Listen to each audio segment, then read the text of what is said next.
माता की जय, भारत माता की जय, वंदे मातरम, वंदे मातरम, वंदे मातरम।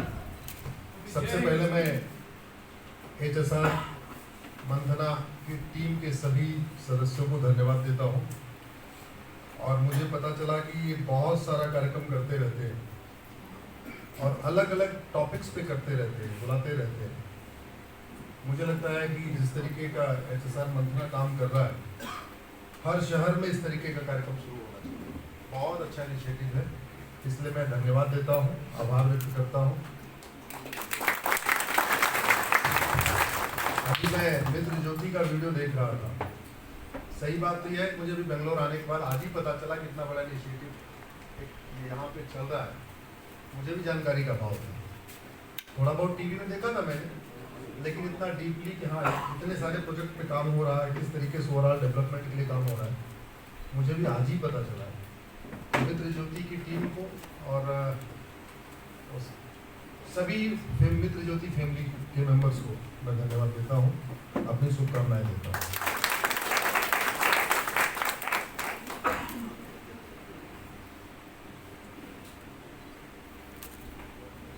मैं परसों चला तो इनफैक्ट शुरुआत में बेंगलोर में एक कार्यक्रम होना था, फिर 1 से 2 हुआ, 2 से 3 हुआ और 3 से 4 हो गया। कल सुबह 11 बजे था, शाम को 5 बजे था, फिर आज सुबह 11 बजे, शाम को 5 बजे। तो मैं जब फ्लाइट में आ रहा था परसों तो शाम को, तो मैंने सोचा कि रिपीटिशन ना हो, इसलिए इसको डिवाइड कर लेते हैं। इस संविधान का लक्ष्य क्या है, प्रीएम्बल में लिखा हुआ है और हमने 26 नवंबर 1949 को हम सबने इसको अडॉप्ट किया और हमने कहा कि we the people of India have decided to make a sovereign country, socialist country, बाद में सेकुलर भी जोड़ दिया, तो secular country, equality, justice, liberty, fraternity, unity, integrity. अगर इस पूरे कॉन्स्टिट्यूशन को आप ध्यान से देखें तो मैं इसको कहता हूं, इस कॉन्स्टिट्यूशन का लक्ष्य है राम राज्य की स्थापना। और राम राज्य को जो सबसे कम शब्दों में कहा जा सकता है, उसके लिए 4 वाक्य है। धर्म की जय, धर्म की जय, अधर्म का नाश हो, प्राणियों में सद्भावना हो, विश्व का कल्याण हो। यही राम राज्य है और यही संविधान का मुख्य उद्देश्य है। Ultimate goal of this constitution is to establish Ram Rajya. What is the meaning of Ram Rajya is धर्म की जय हो, अधर्म का नाश हो, प्राणियों में सद्भावना हो, विश्व का कल्याण हो। तो जैसा मैंने बताया कि चूंकि 4 जगह पे बात करनी थी, तो धर्म की जय हो पे बात हो चुकी है, अधर्म का नाश हो पे बात हो चुकी है, प्राणियों पे सद्भावना हो अभी बात करने वाला हूँ, विश्व का कल्याण हो भी बात हो चुकी है। यहाँ हम केवल बात करने वाले हैं how to promote fraternity, unity and national integration. किस तरीके से देश की एकता अखंडता को मजबूत किया जाए, प्राणियों में सद्भावना कैसे हो, इस पे चर्चा करें।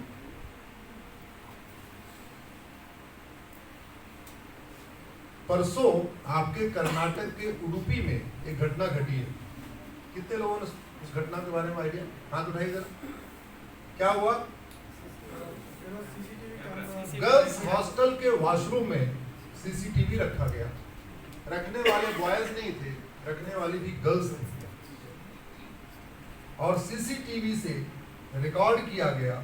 जांच, मुझे नहीं पता कि अभी तक उन लड़कियों की गिरफ्तारी हुई कि नहीं हुई, उन लड़कियों का narco polygraph brain mapping test हुआ कि नहीं हुआ, क्योंकि इतने बड़े ऑफेंस में सिंपली सस्पेंड कर देना ये पर्याप्त थोड़ी है। अगर लड़कियों के हॉस्टल में कोई अगर लड़का वो कैमरा लगाता तो अब तक तो वो जेल में होता। तो लड़कियों के हॉस्टल में अगर लड़की ने कैमरा लगाया तो बात वो सिंपल सस्पेंड कैसे छोड़ दिया? मुझे नहीं समझ में आ रहा है कर्नाटक की सरकार ने इतने बड़े सीरियस ऑफेंस को इतना कैसे स्लाइटली छोड़ दिया। बहुत ही सीरियस ऑफेंस है। और जैसा मीडिया रिपोर्ट बता रही है कि 100 से ज्यादा लड़कियों के उसमें वीडियोस हैं और वो वीडियोस शेयर हो चुके हैं।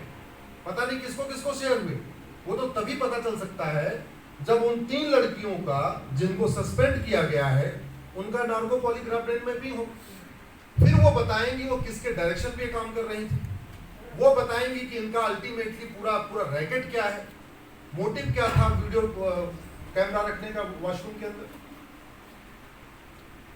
और ये मोटिवेशन आया कहां से, ये दिमाग में बात आई कहां से कि गर्ल्स हॉस्टल में कैमरा लगाया जाए, वीडियो बनाया जाए, उस वीडियो को शेयर किया जाए। मुझे नहीं पता वो वीडियो गल्फ कंट्रीज में गया है या विद इन कंट्री है, या उस वीडियो को यूज करके कितनी और हमारी बेटियों को ब्लैकमेल किया जाएगा, भगवान जाने। लेकिन ये सब तभी पता चल सकता है जब इस पे गंभीरता के साथ इस पे पुलिस कार्रवाई करे। तो सबसे पहले तो मैं HSR मंथना के आप सबके टीम के सदस्यों से रिक्वेस्ट करूंगा, प्लीज कल मंडे के दिन एक ग्रुप में सबसे पहले पुलिस कमिश्नर से मिलिए, उनको कंप्लेन दीजिए।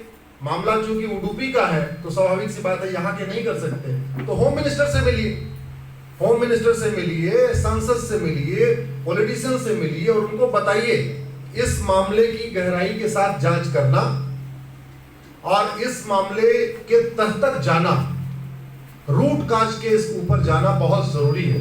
मैं आशा करता हूं कि मंथना के लोग इस पे समय निकाल के, यहाँ के सांसद, विधायक, मंत्री, थोड़ा सा आवाज कम करिए, बहुत इको कर रहा है, उनसे जरूर मिले।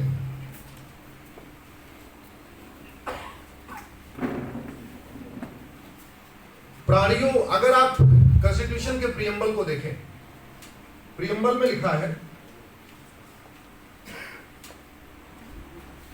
promote among them all fraternity, assuring the dignity of individual and unity and integrity of the nation. सबके बीच में भाईचारा बनाना है और देश की एकता और अखंडता को मजबूत करना है।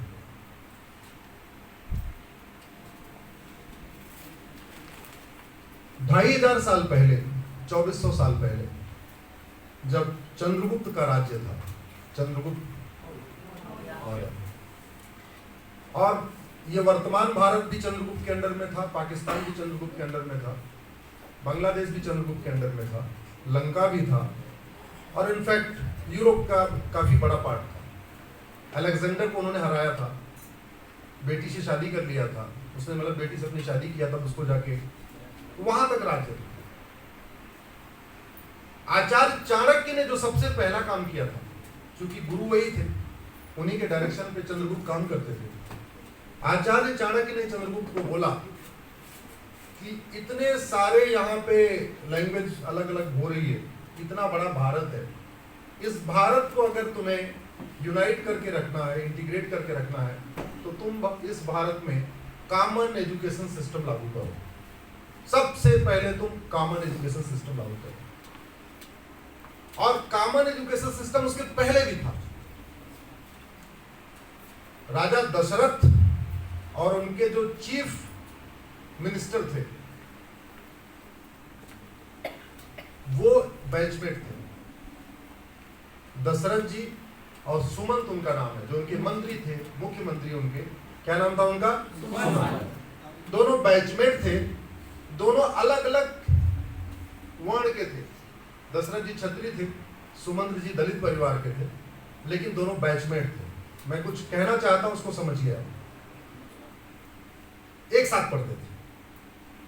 राम और हमारे प्रयाग के निषाद राज, दोनों अलग अलग वर्ण के थे। राम भगवान क्षत्रिय थे, निषाद राज दलित परिवार के थे, दोनों बैचमेट थे। ऐसे बहुत सारे एग्जाम्पल हैं। तो पहले हमारे देश में one nation one education system था। राम के समय में भी था, चंद्रगुप्त के भी समय में था। स्टार्ट हुआ जो पूरा सिस्टम, वो मुगलों से शुरू हुआ। भाषाएं हमारी अलग थी। कर्नाटक के लोग अपनी कन्नड़ बोलते थे, तमिलनाडु के लोग तमिल बोलते थे, गुजरात के लोग गुजराती बोलते थे, लेकिन हमारा सिलेबस और करिकुलम 1000 साल पहले कॉमन था, एक समान था। बच्चा मंत्री का हो या संतरी का हो, गरीब को हो या अमीर का हो, राजा का हो या रंग का हो, ब्राह्मण का हो या क्षत्रिय का हो या वैश्य का हो या दलित का हो, सिलेबस और करिकुलम कॉमन था। यह हमारे देश का बेसिक फीचर था, यह हमारे देश की बेसिक सभ्यता थी। और आप अपने घर में देख लीजिए, अगर आप अपने घर में यूनिटी और इंटीग्रेशन चाहते हैं, आपके 4 बच्चे हैं, चारों को आप अलग अलग स्कूल में पढ़ाइए, जिन चारों स्कूलों का सिलेबस अलग अलग हो, आपके चारों बेटों में ही यूनिटी नहीं हो सकता, आपके चारों बेटों में ही इंटीग्रेशन नहीं हो सकता। आप एक बच्चे की ऐसे स्कूल में पढ़ाइए जहां 10,000 रुपए फीस हो, अलग सिलेबस हो, जहां दूसरे को पढ़ाइए जहां 5,000 रुपए फीस हो, अलग सिलेबस हो, तीसरे को 2,000 रुपए फीस में अलग सिलेबस हो, और चौथे को नगर निगम में डाल दीजिए, म्यूनिसिपैलिटी में डाल दीजिए जहां 200 रुपए फीस हो। अगर आपको परिणाम देखना है अलग अलग सिलेबस और करिकुलम का, अपने घर में ट्राई कर लीजिए। मैं तो चाहता हूं इस देश के सांसद, विधायक, मंत्री एक बार अपने घर में ट्राई करके देख लें कि different syllabus, different curriculum, different standard का एजुकेशन का फर्क क्या होता है। परिवार एक नहीं हो सकता, देश एक कैसे हो जाएगा। इसलिए भारत को अगर यूनाइट करना है, भारत को इंटीग्रेट करना है, तो यूसीसी पे मैं चर्चा नहीं करूंगा, अभी सुबह ही कर चुका हूं। इसलिए one nation one civil code से भी ज्यादा जो जरूरी है वो one nation one education code है, और बहुत डुएबल है, प्रैक्टिकल है और चल भी रहा है। भारत में केंद्रीय विद्यालय चलता है, सबको पता होगा, केवीएस। सिलेबस एक है कि अलग अलग बताइए? कश्मीर से कन्याकुमारी, कच्छ से कामरूप तक सिलेबस है, डुएबल है, प्रैक्टिकल है। जितने आपके नवोदय स्कूल चलते हैं, वन नेशन वन सिलेबस उसमें है। केंद्रीय विद्यालय में वन नेशन वन सिलेबस है। हमारे पास एक कानून है, right to education act, RTE। अगर उसमें एक शब्द जोड़ दिया जाए इक्वल, तो क्या हो जाएगा? राइट टू इक्वल एजुकेशन, यही हो जाएगा। RTE का RTEE हो जाएगा, right to equal education. Right to equal education में जैसे हमारे पास जीएसटी काउंसिल है, उसी पैटर्न पे एक एजुकेशन काउंसिल बन जाएगी। एजुकेशन काउंसिल क्या जैसे जीएसटी काउंसिल क्या करती है? जीएसटी काउंसिल में केंद्र के वित्त मंत्री उसके चेयरमैन होते हैं, राज्यों के वित्त मंत्री उसके मेंबर होते हैं। हर 3 महीने के बाद इसकी जीएसटी काउंसिल की बैठक होती है और वो तय करते हैं किस सामान पे कितना जीएसटी लगाना है। वैसे एक एजुकेशन काउंसिल बन सकती है, केंद्र के शिक्षा मंत्री उसके चेयरमैन, राज्यों के शिक्षा मंत्री उसके मेंबर, और ये बैठ के हर एक महीने पे एक्सपर्ट बॉडी बना लेंगे और ये तय कर लेंगे, एक्सपर्ट बॉडी ये तय कर लेगी फिजिक्स में क्या पढ़ाना, केमिस्ट्री में क्या पढ़ाना, जूलॉजी में क्या पढ़ाना, बॉटनी में क्या पढ़ाना, इसमें क्या पढ़ाना। और आप सारे लोग यहाँ पे इंटेलेक्चुअल्स हैं, फिजिक्स का सिलेबस पूरे देश का एक हो सकता है कि नहीं? जोर से बोलिए, आप जो भी बोलिए जोर से बोलिए। आपका वीडियो 2 से 3 करोड़ लोग तक जाएगा। आपकी आवाज यहां तक आनी चाहिए, मेरे साथी रिकॉर्ड कर रहे हैं। 3 करोड़ तक HSR मंथन का ये कार्यक्रम 3 करोड़ लोग तक जाएगा, ये मेरी गारंटी है।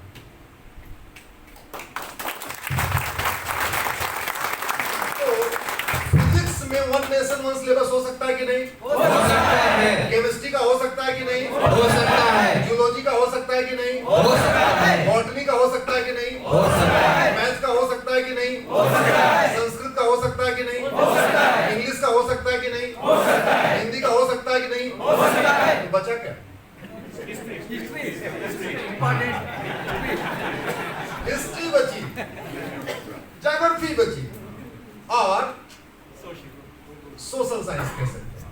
तो ठीक है, एक काम करो, जीएसटी काउंसिल की तर्ज पे एजुकेशन काउंसिल बनाओ, 7 किताबें कॉमन कर दो, 3 किताबें राज्यों पे छोड़ दो, वो अपनी लोकल ज्योग्राफी पढ़ा लेंगे, लोकल हिस्ट्री नहीं, एक तो सेंट्रल हिस्ट्री बनानी पड़ेगी, अदरवाइज महाराणा प्रताप को पूरे देश में नहीं पढ़ाया जाएगा, लक्ष्मीबाई को पूरे देश में नहीं पढ़ाया जाएगा, अहिल्याबाई होलकर को पूरे देश में नहीं पढ़ाया जाएगा, और पढ़ाया क्या जाएगा? Merchant of Venice. कोई काम है मर्चेंट ऑफ वेनिस का? मर्चेंट ऑफ वेनिस है ना, क्या कहते हैं इसको? आईसीएसई बोर्ड वाले पढ़ाते हैं। हाँ, जूलियस सीजर, कोई काम है उसका क्या भारत में? कोई भारत से लेना देना है क्या? हमारे इतने बड़े बड़े राजा, एक से बढ़कर एक राजा, जिन्होंने देश के लिए इतना बड़ा बड़ा बलिदान किया। वो महाराष्ट्र वाले, क्या नाम था उनका, शिवाजी महाराज। शिवाजी महाराज के जो नीचे उनके सेनापति तानाजी, जो 15 घंटे सूर्य नमस्कार करते थे। अरे उनको पढ़ाओ तो बच्चों को समझ में आएगा सूर्य नमस्कार से पावर कैसी आती है। यहां तो 15 मिनट हमारे बच्चे सूर्य नमस्कार नहीं कर पाते, आधों को तो पता ही नहीं सूर्य नमस्कार होता क्या है। तो हमारे यहां पढ़ाने के लिए इतने महान लोग हैं, पढ़ाने के लिए हर फील्ड में महान लोग हैं। एजुकेशन की फील्ड में, पावर की फील्ड में, धनुष के फील्ड में, भाला की फील्ड में, गदा की फील्ड में, सब हर फील्ड में एक्सपर्ट है। और हम पढ़ा कर रहे हैं जूलियस सीजर और मर्चेंट ऑफ, कोई लेना देना नहीं। तो 7 किताबें कॉमन हो गई, physics, chemistry, math, zoology, botany वगैरह, इंग्लिश, संस्कृत, हिंदी। 2-3 किताब राज्यों को दे दीजिए। कर्नाटक वाली अपनी लोकल हिस्ट्री पढ़ा ले, लोकल ज्योग्राफी पढ़ा ले। तमिलनाडु वाले अपनी लोकल हिस्ट्री पढ़ा ले, अपनी लोकल ज्योग्राफी पढ़ा ले। तो 1 नेशन 1 सिलेबस लागू होने का फायदा ये होगा। अच्छा, कुछ लोग कहेंगे भाषा की दिक्कत, हाँ ठीक है, एक काम करिए, सिलेबस करिकुलम कॉमन होगा। कर्नाटक वाले कन्नड़ में पढ़ाएंगे, तमिलनाडु वाले तमिल पढ़ाएंगे, महाराष्ट्र वाले मराठी में पढ़ाएंगे, गुजरात वाले गुजराती में पढ़ेंगे, बंगाल वाले बंगाली में पढ़ लेंगे। इसमें दिक्कत क्या है? आजकल जो विदेशी भाषा में पढ़ रहे हैं उससे अच्छा स्वदेशी भाषा में पढ़ेंगे। आजकल पूरा इंडिया विदेशी भाषा में पढ़ रहा है। कर्नाटक वालों को कन्नड़ आती है, उसके बाद दूसरी भाषा नहीं आती, सीधे इंग्लिश ही आती है। और भोजन में भी यही है। होटल में जाओ तो या तो साउथ इंडियन भोजन है, उसके बाद सीधे फ्रेंच, चाइनीज भोजन भी या तो अपना लोकल करेंगे, नहीं सीधे विदेश वाला करेंगे। ऐसा नहीं होगा कि हाँ बिहार वाले थोड़ा कर्नाटक वाला खा लें, बंगाल वाले थोड़ा तमिलनाडु वाले खा लें। हमारे यहाँ इतने भोजन की व्यवस्था है कि फ्रेंच फ्राई और क्या बोलते हैं चाइनीज, पता नहीं वो जो भी है चीजें, हाँ उसकी जरूरत ही नहीं है। अरे अपने भारत वाला तो खा लो। तो ऐसे ही हमारे यहाँ कॉमन सिलेबस, कॉमन करिकुलम संभव है। पहले था, राम के समय में था, चंद्रगुप्त के समय में था, डुएबल है, इम्प्लीमेंटेबल है, और इससे देश की एकता, अखंडता मजबूत होगी।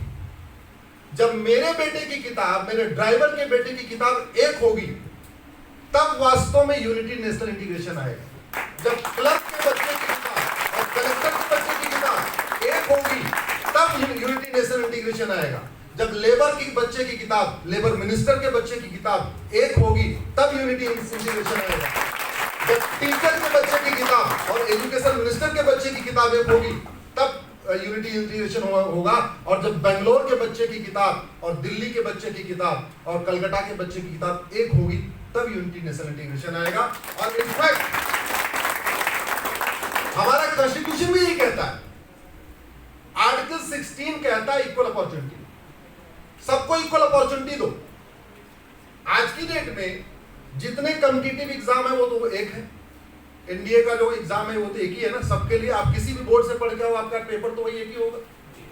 सीबीएसई से पढ़ो, आईसीएसई से पढ़ो, जिस भी बोर्ड से पढ़ो, पेपर अलग अलग है क्या? जोर से बोलिए। एनडीए का एक पेपर, क्लैट का एक पेपर, जेई का एक पेपर, नीट का एक पेपर, बैंक का एक पेपर। आप किसी भी बोर्ड से पढ़ के आओ, कर्नाटक से पढ़ के आओ, बंगाल से पढ़ के आओ, कहीं से पढ़ के आओ, पेपर आपका एक है। जब पेपर एक है और कॉन्स्टिट्यूशन का आर्टिकल 16 कहता है सबको इक्वल अपॉर्चुनिटी दो, इक्वल अपॉर्चुनिटी तभी मिलेगी नहीं जब का सिलेबस एक होगा। और अल्टीमेटली कोचिंग वाले तो सबको एक ही पढ़ाते हैं। आप इंटरेस्टिंग देखो, आप 12वीं किसी भी बोर्ड से करो, सीबीएसई बोर्ड से करो, कर्नाटक से बोर्ड करो, या तमिलनाडु बोर्ड से करो, जब आप फिडजी की कोचिंग करोगे, या इधर कौन सी चलती है भाई? हमारे दिल्ली में फिडजी बहुत चलती है। आकाश होगा, फिडजी होगा, एलएन होगा, जो भी है। अब ये बताओ, ये एलएन, आकाश, फिडजी वाले सीबीएसई वालों को अलग पढ़ाते हैं, आईसीएसई वालों को अलग पढ़ाते हैं, एक साथ ही पढ़ाते हैं? तो कोचिंग वाले भी कॉमन सिलेबस, कॉमन करिकुलम पढ़ा रहे। सेंट्रल गवर्नमेंट पूछ भी रही है कॉमन सिलेबस, जो पेपर आ रहा है सबके लिए आ रहा है। तो फिर ये 9वीं 10वीं 12वीं तक अलग अलग क्यों पढ़ाया जा रहा है? फायदा क्या है? क्यों? अरे बेस्ट, अगर आपको लगता है कि नहीं भाई ठीक है हमको ये पढ़ाना मैथ में, तो ठीक है, एक एक्सपर्ट टीम होगी मैथ की, वो भारत के सारे स्टेट बोर्ड की मैथ की किताब पढ़ लेगी, सीबीएसई किताब देख लेगी, आईसीएसई की देख लेगी, जितने बोर्ड है सबकी देख लेगी, सब में से दो दो चैप्टर कर लेगी, एक नया किताब बना देगी, 50 चैप्टर के होंगे। लेकिन भारत के एजुकेशन सिस्टम को कोचिंग माफियाओं ने हाईजैक कर लिया है। इन कोचिंग माफियाओं ने, जिनका लगभग 5 लाख करोड़ का धंधा है साल का, भारत में कोचिंग का बिजनेस कितना है? 5 लाख। इन्होंने हर राज्य के एजुकेशन डिपार्टमेंट को बंधक बना लिया, दूसरे शब्दों का ये खरीद लिया और ऐसी व्यवस्था बना दिया है कि जो पढ़ाया जाएगा वो पूछा नहीं जाएगा और जो पूछा जाएगा वो पढ़ाया नहीं जाएगा। क्योंकि जो पढ़ाया गया अगर वो पूछा गया तो आप अपने बच्चे को कोचिंग भेजोगे ही नहीं।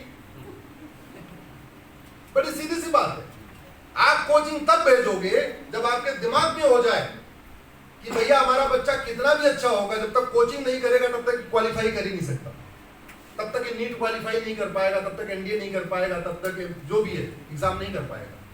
तो आपके दिमाग में डाल दिया गया और ऐसी व्यवस्था भी बनाई गई कि आप 10वीं 12वीं के साथ साथ 3-4 लाख रुपए अलग से भी दे दो। वन नेशन वन सिलेबस से कोचिंग माफियाओं की कमर टूट जाएगी, वन नेशन वन सिलेबस से स्कूल माफियाओं की कमर टूट जाएगी। ये जो 15-15 हजार रुपए 20-20 हजार रुपए महीने की फीस लेते हैं, जब वही सिलेबस 200 रुपए वाले स्कूल में होगा, वही किताब होगी, वही किताब 10,000 रुपए स्कूल में भी चलेगी, तो आप 10,000 रुपए में क्या लिए पढ़ाओगे? किस लिए पढ़ाओगे? केवल एसी की हवा लेने के लिए या बढ़िया चेयर के लिए?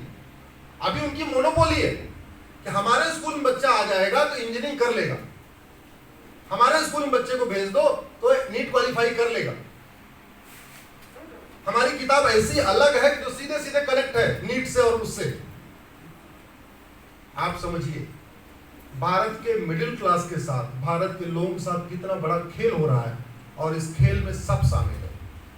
सबसे ज्यादा शामिल तो पॉलिटिशियंस है। कोचिंग माफिया पॉलिटिकल पार्टियों को फंडिंग कर रहे हैं, पॉलिटिशियंस को फंडिंग कर रहे हैं, उनके इलेक्शन का मैनेजमेंट देख रहे हैं, और उसका नतीजा ये है कि हमारे पूरे एजुकेशन सिस्टम को बंधक बना लिया गया है। और उस एजुकेशन सिस्टम के बंधक होने का दुष्परिणाम यह है कि हमारे बच्चों के अंदर खाई चौड़ी होती चली जा रही है। हमारा बेटा, हमारे ड्राइवर का बेटा अच्छा दोस्त हो ही नहीं सकता। क्यों? क्योंकि हमारे बेटे के दिमाग में सुपीरियरिटी कॉम्प्लेक्स होगा कि मैं तो इस स्कूल में पढ़ता हूं, और ड्राइवर के बेटे के अंदर इन्फीरियरिटी कॉम्प्लेक्स होगा कि मैं इस स्कूल में पढ़ता हूं। 20,000 रुपए फीस देने वाले बच्चे के दिमाग में सुपीरियरिटी होगा कि मैं तो ये वाली किताब पढ़ता हूं, ये किताब तो किसी और स्कूल में पढ़ाई नहीं जाती। तो ये जो सुपीरियरिटी इन्फीरियरिटी का कॉम्प्लेक्स है, इसकी वजह से देश का कितना नुकसान हो रहा है, हमारी संस्कृति का कितना नुकसान हो रहा है, आप इसकी कल्पना करिए। और पढ़ा क्या रहे? आप किसी भी बच्चे से पूछ लीजिए, सलमान खान, शाहरुख खान, रजनीकांत, पवन कल्याण, सबका चेहरा भी बता देगा, नाम भी बता देगा। उससे पूछो बी एन राव कौन है? चलो मैं आपसे पूछता हूं, बी एन राव कौन है? सबसे पहले पिताजी से बात कर लेते हैं, बच्चों का बात। बुरा मत मानना, एक मैं तो कुछ मैसेज देने की कोशिश कर रहा हूं। बी एन राव के बारे में, अलादी कृष्णा अय्यर, के एम मुंशी, ये सारे हमारे संविधान बनाने वाले हैं। और हमें क्या बता दिया कि बाबा साहब अम्बेडकर ने बनाया था। ये टीचिंग है।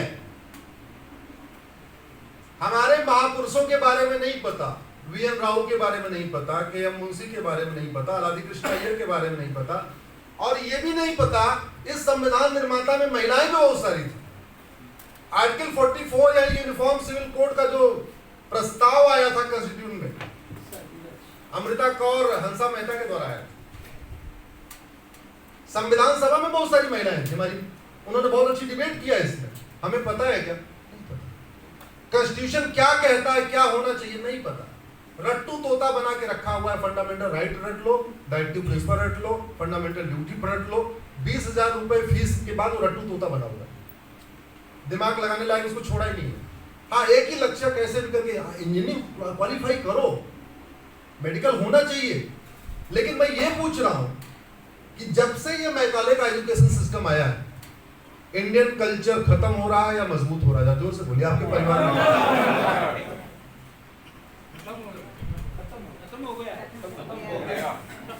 जब तक भारत में संस्कृत भाषा प्रमुखता के साथ पढ़ाई जा रही थी, तब तक भारत की संस्कृति काफी अपनी जड़ों को साथ मजबूत बनी हुई थी। जैसे जैसे भारत की संस्कृत लैंग्वेज को हमने छोड़ना शुरू किया, तो भारत की संस्कृति भी कमजोर होती चली गई। सीधा सीधा रिलेशन संस्कृत लैंग्वेज का हमारी संस्कृति से।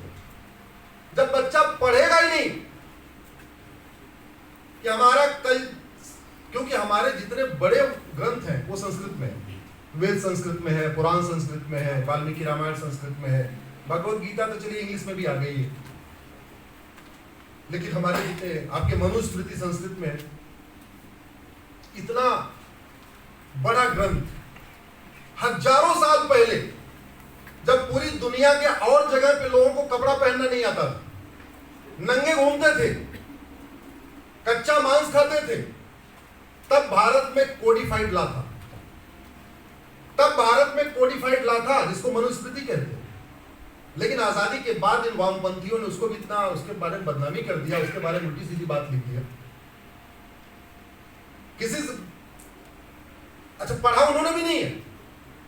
बोले मनुस्मृति पढ़ा क्या? बोले नहीं, लेकिन मनुस्मृति बहुत गड़बड़ है, पढ़ा नहीं है।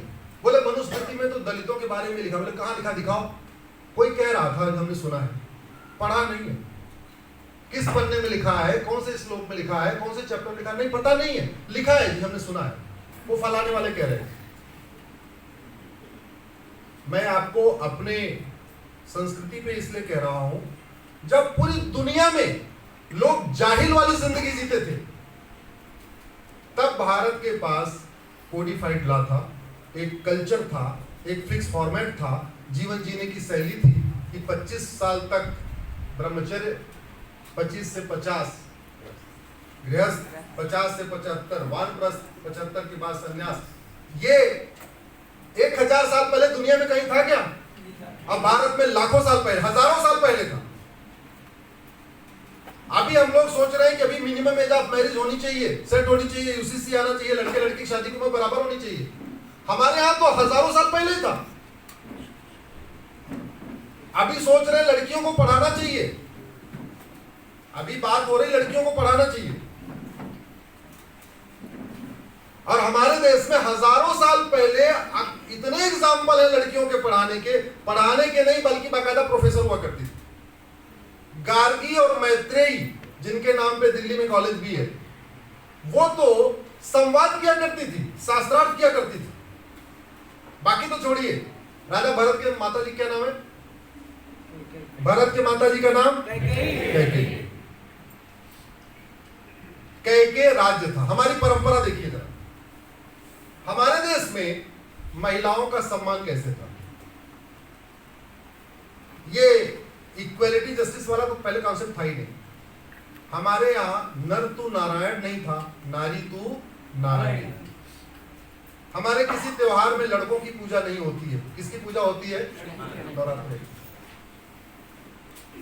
पुराने समय में जितने भी राज्य थे, उनकी राजकुमारियों का नाम राज्य पे होता था। कौशल राज्य तो राजकुमारी कौशल्या, सौमित्र राजकुमारी सुमित्रा, कैकेयी की राजकुमारी कैकेयी, पांचाल की राजकुमारी पांचाली, द्रुपद की राजकुमारी द्रौपदी, इस तरीके। गंधार की राजकुमारी गांधारी। रावण ने जब अटैक किया कैकेयी पे, कैकेयी का मतलब पाकिस्तान और गंधार का मतलब अफगानिस्तान। दुर्योधन का ननिहाल भी गया, भरत का ननिहाल भी है। जब रावण ने, अच्छा आप जरा सोचिए, रावण के पास अगर ट्रांसपोर्ट सिस्टम अच्छा नहीं था तो लंका से पाकिस्तान कैसे पहुंच गया? पूरी सेना लेके।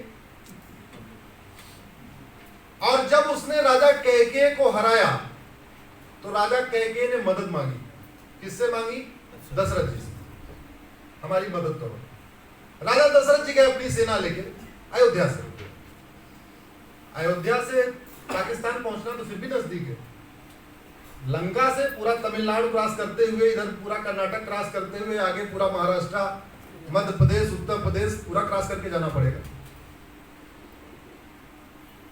रावण ने इतना तेज अटैक किया कि एक बार तो दशरथ भी लड़खड़ा गए।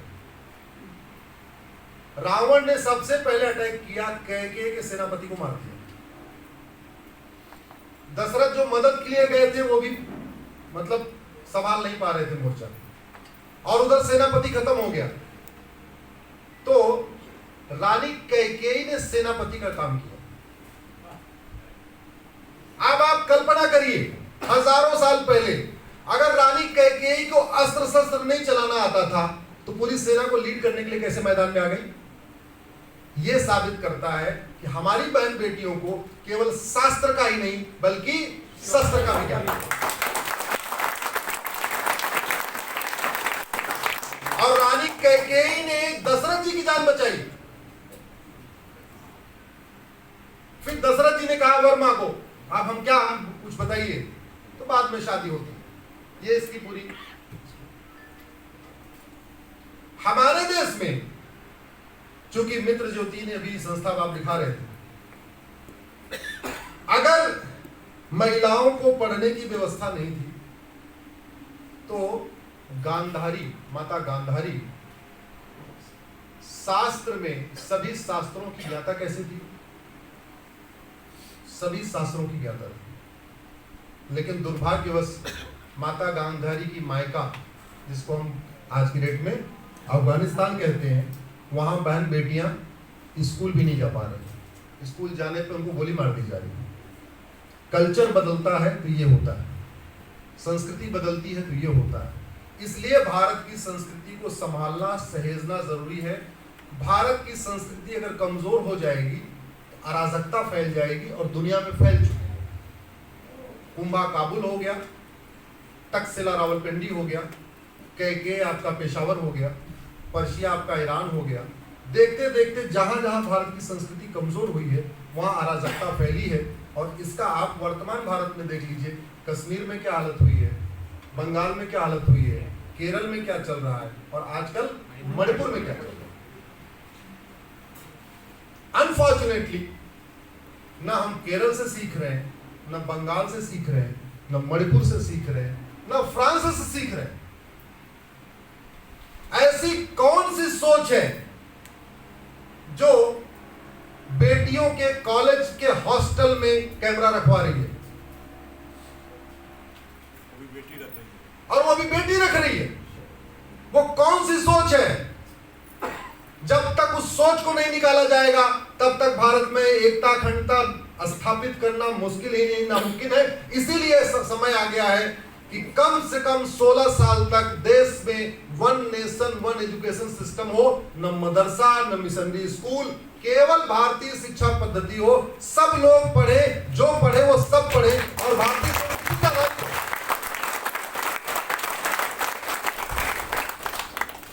और उसलिए जरूरी है कि संविधान ये कहता है इक्वलिटी। तो जो किताब इक्वलिटी नहीं सिखाती है उस पर तो बैन होना चाहिए भारत में, और नहीं बैन हो तो कम से कम स्कूल में पढ़ाने पर रोक होनी चाहिए। जो किताब समस्त प्राणी को एक समान नहीं मानती, समस्त पुरुषों को एक समान नहीं मानती, पुरुष महिला को एक समान नहीं मानती, अगर वो स्कूल में पढ़ाई जाएगी तो याद रखिए देश की एकता अखंडता स्थापित नहीं हो सकती। वो किताब जो दूसरों के प्रति नफरत सिखाती है, अगर वो कंटिन्यू रही, वो स्कूल जो दूसरों के प्रति नफरत सिखाते हैं अगर वो कंटिन्यू रहे, तो याद रखिए अराजकता बढ़ेगी, हिंसा बढ़ेगी। आज मणिपुर चल रहा है, कल को हो सकता है कर्नाटक भी चले। आज कश्मीर फाइल बन रही है, हो सकता है कल को मैंगलोर फाइल भी बने। आज मणिपुर की फाइल बन रही है, कल को हो सकता है बिहार की फाइल भी बने। समय यह है कि हम जाग लें, सीख लें दूसरों से। फ्रांस क्यों जला? फ्रांस को जलते हुए देखा आप लोगों ने? जरा जोर से बोलिए, सबने देखा? आप जरा सोचिए वो सोच कैसी है। जिस फ्रांस ने उन नंगों को रोटी कपड़ा मकान दिया, उन जाहिलों को वहां रहने की जगह दिया, युद्ध के दौरान भाग के आए थे, भूखे थे, नंगे थे, कपड़ा नहीं था उनके पास, उनको रोटी कपड़ा मकान दिया, उस फ्रांस को उन्होंने जलाया। ये अभी तो उनका सेकंड फेज था जलाने का, पहला फेज तो वर्ल्ड कप का फुटबॉल था। वर्ल्ड कप के फुटबॉल के दौरान सेमीफाइनल में फ्रांस ने मोरक्को को हरा दिया, और ये जाहिल मोरक्को से आए हुए हैं, वहां युद्ध चल रहा था, वहां इनके पास कोई छत नहीं थी, जमीन नहीं थी, भाग भाग के फ्रांस के अंदर घुस गए थे। कुछ इराक से आए थे, कुछ कुर्दी से है, कुछ मोरक्को से आए थे।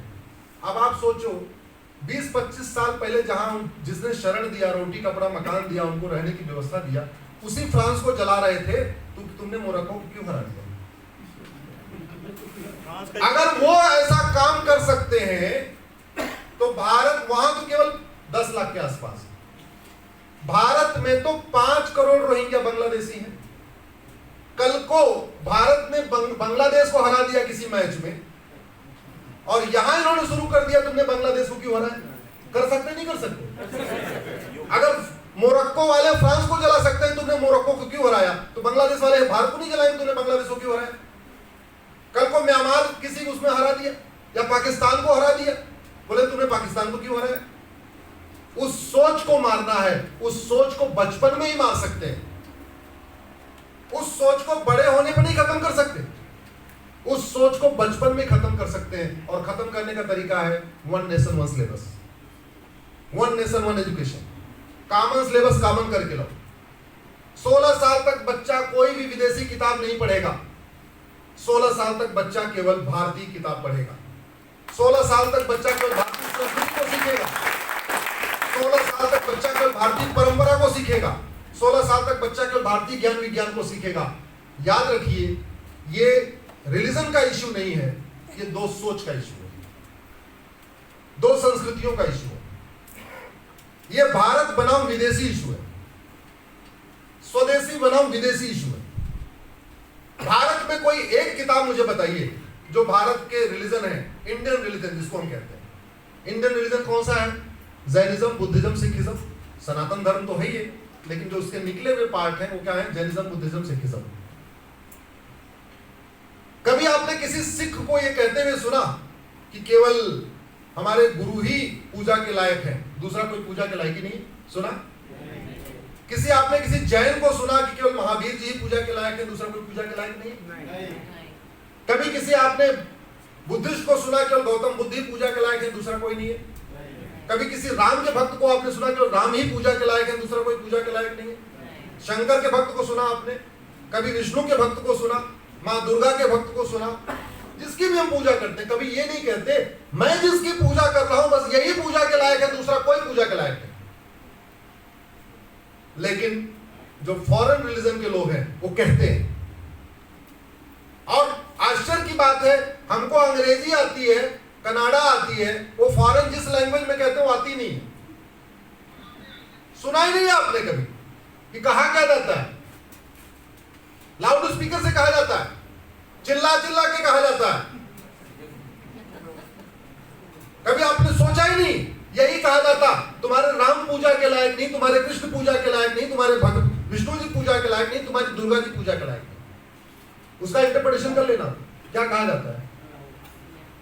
यह डिफरेंस है इंडियन रिलीजन फॉरेन रिलीजन में, यह डिफरेंस है इंडियन कल्चर फॉरेन कल्चर में, यह डिफरेंस है इंडियन ट्रेडिशन फॉरेन ट्रेडिशन में।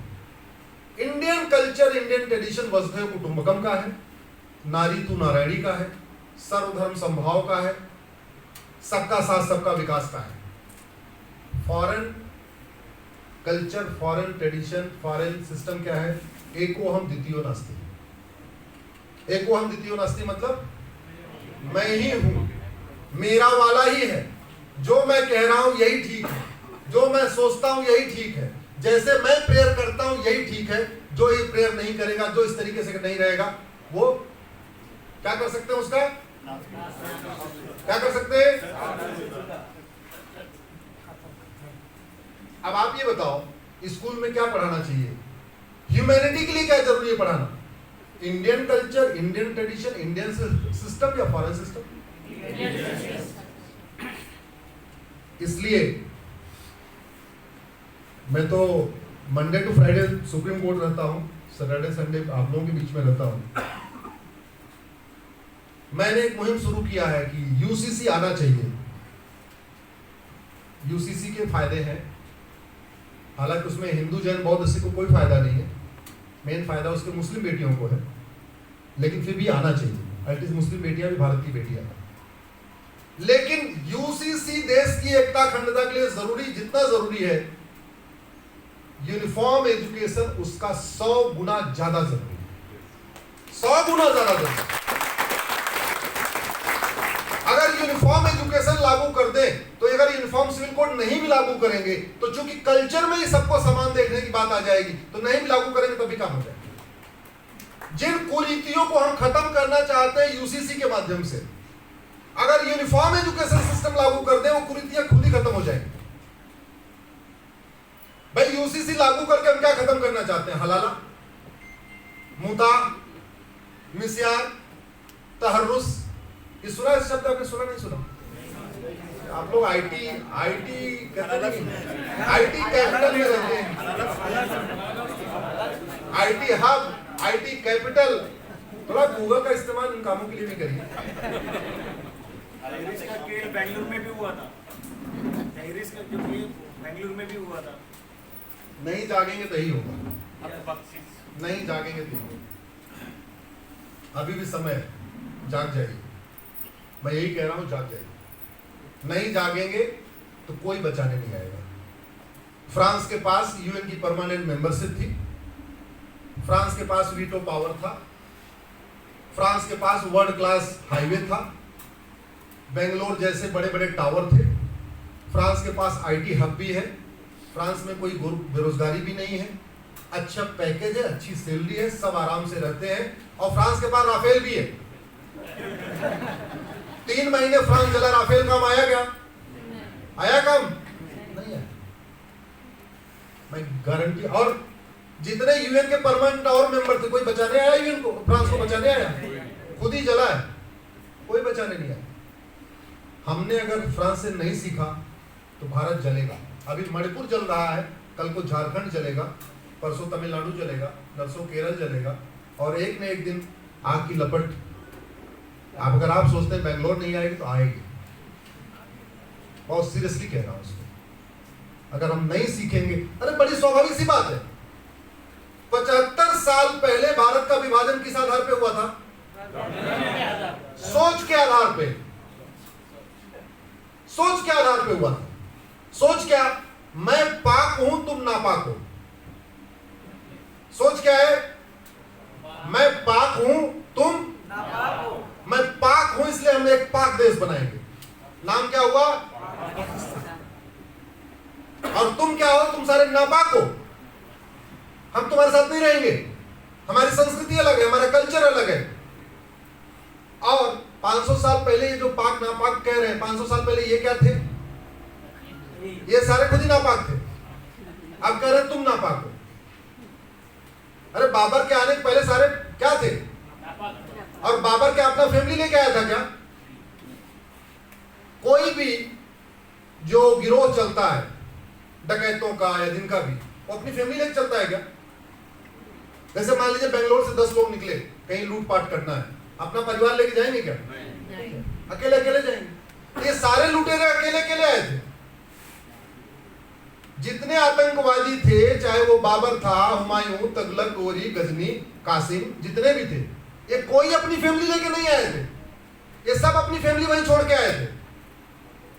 शादी किससे किया? हमारी माताओं से, हमारी बहनों से किया, उन्हें कन्वर्ट किया, उनसे बच्चे पैदा हुए। तो आज की डेट में भारत, पाकिस्तान, बांग्लादेश में टोटल 60 करोड़ मुस्लिम है। भारत पाकिस्तान बांग्लादेश में कितने मुस्लिम है? 15वीं शताब्दी में 0, 15वीं शताब्दी में 0। बाबर पहले कोई था ही नहीं।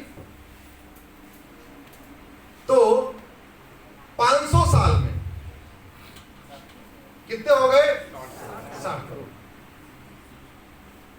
अब आप कल्पना कर सकते हैं, और एक छोटी सी भूल के कारण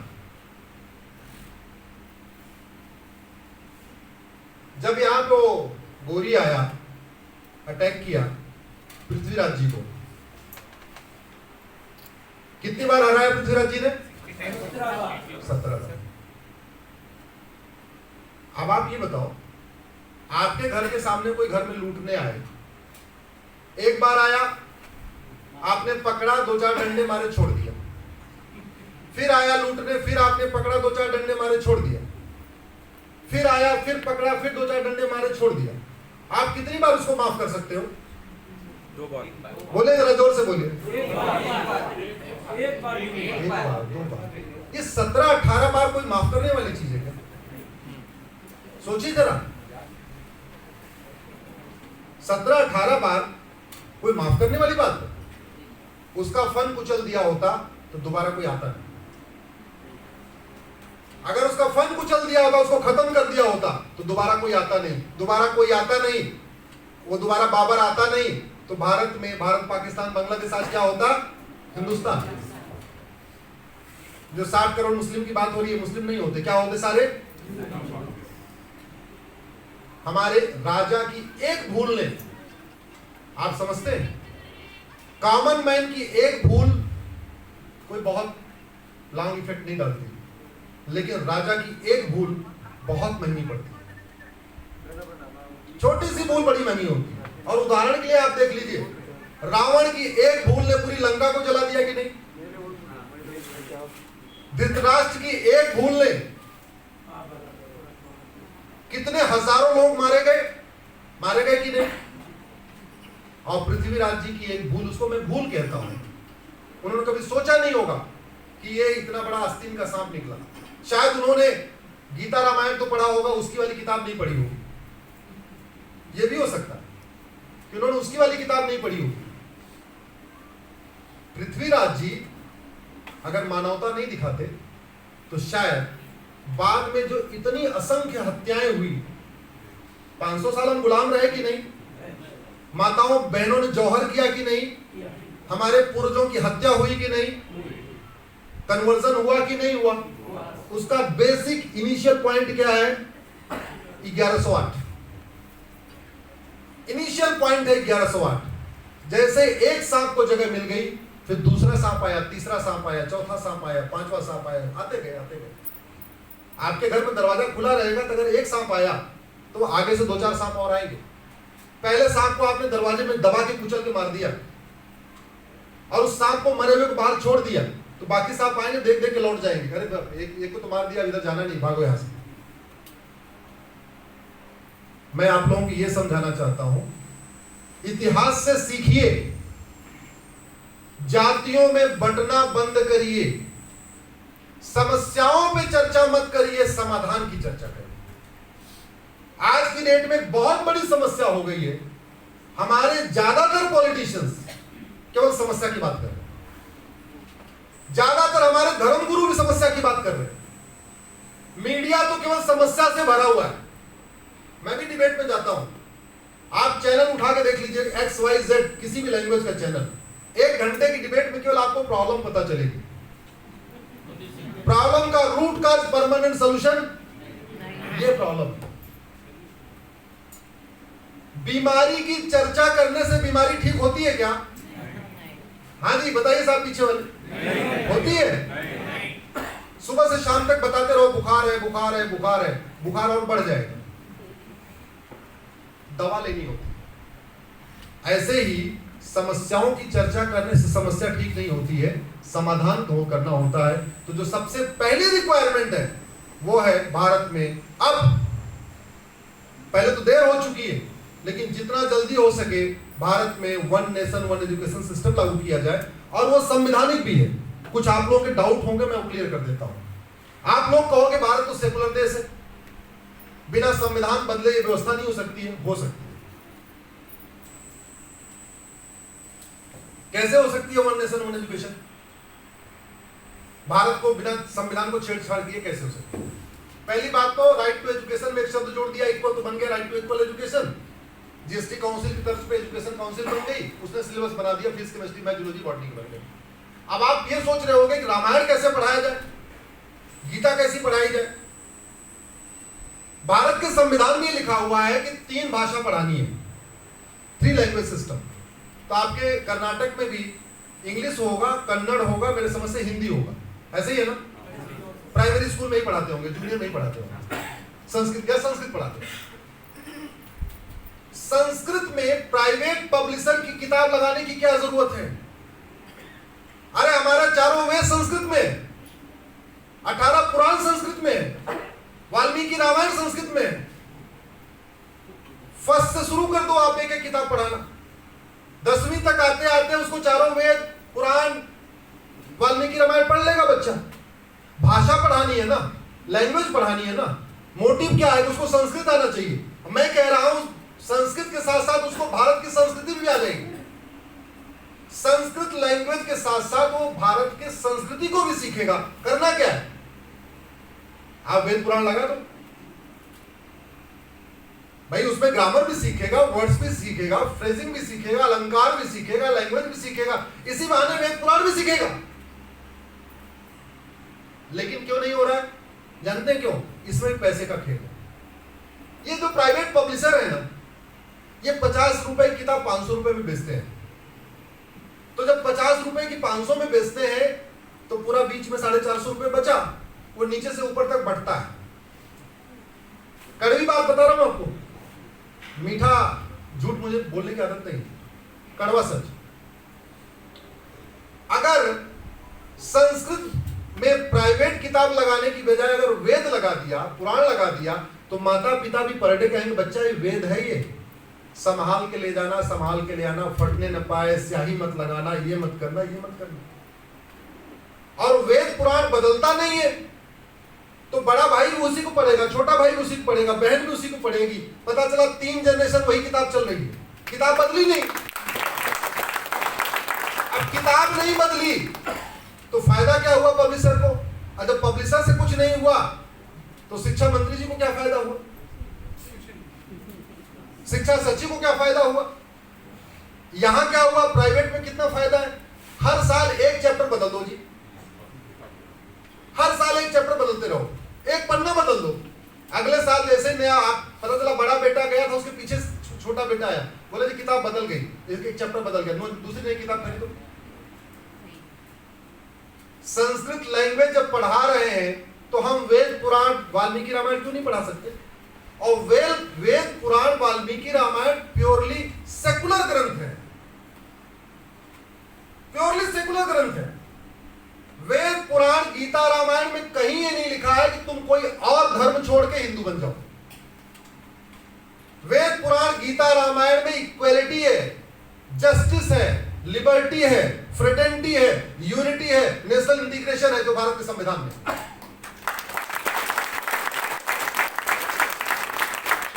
इसलिए पढ़ाया जा सकता।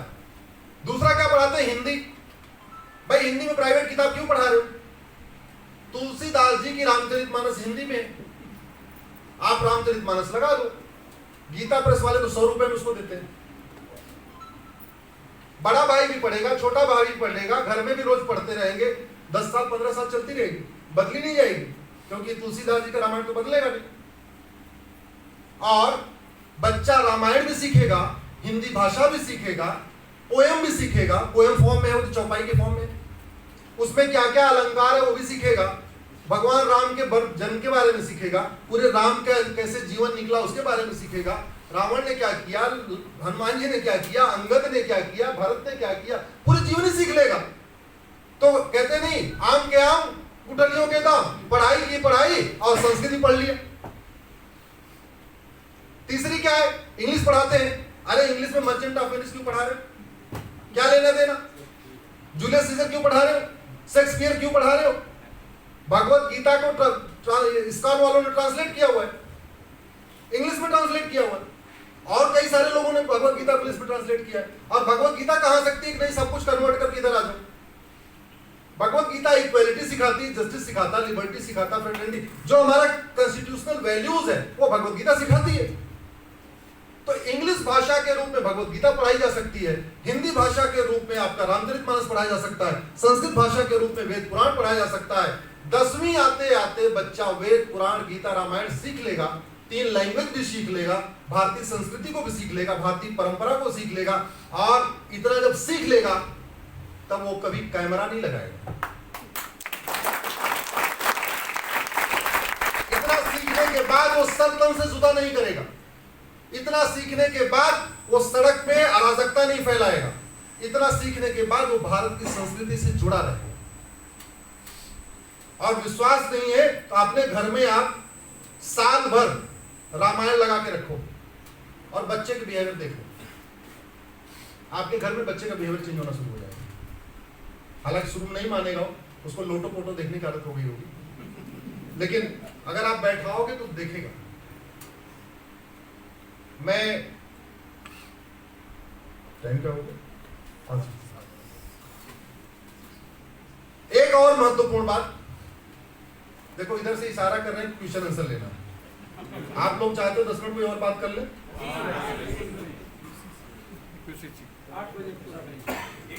नहीं, आप लोग बैठने के मूड में हो तब तो ठीक है भाई, नहीं तो हम तो सवेरे वाले गाड़ी से चले जाएंगे।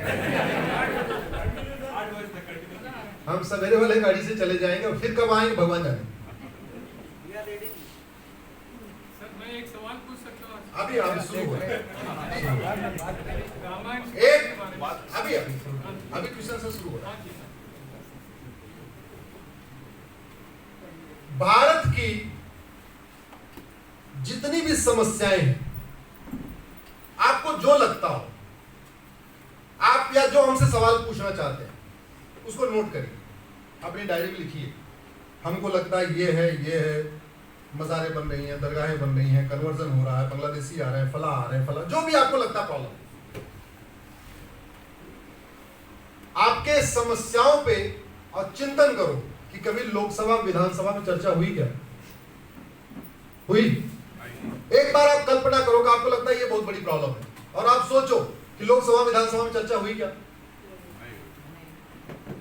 इस हॉल में जितने अभी सवाल हम करवा लें, अभी आप लोग 100 सवाल बता देंगे, लेकिन उन 100 सवालों में कभी भी लोकसभा विधानसभा में चर्चा नहीं हुई हो। आम जनता के विचारों पे, आम जनता की समस्याओं पे लोकसभा विधानसभा में चर्चा हो ही नहीं रही। और क्यों नहीं हो रही है इसको भी आप समझ लो।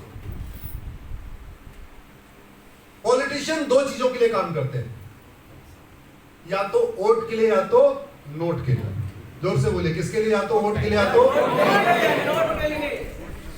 आपको एग्जांपल मैंने बताया, रामायण इसलिए नहीं लागू हो रहा है कि नोट का नुकसान है, भगवत गीता इसलिए नहीं लागू हो रही, नोट का नुकसान है, कॉमन एजुकेशन इसलिए नहीं लागू हो रहा है, नोट का नुकसान है।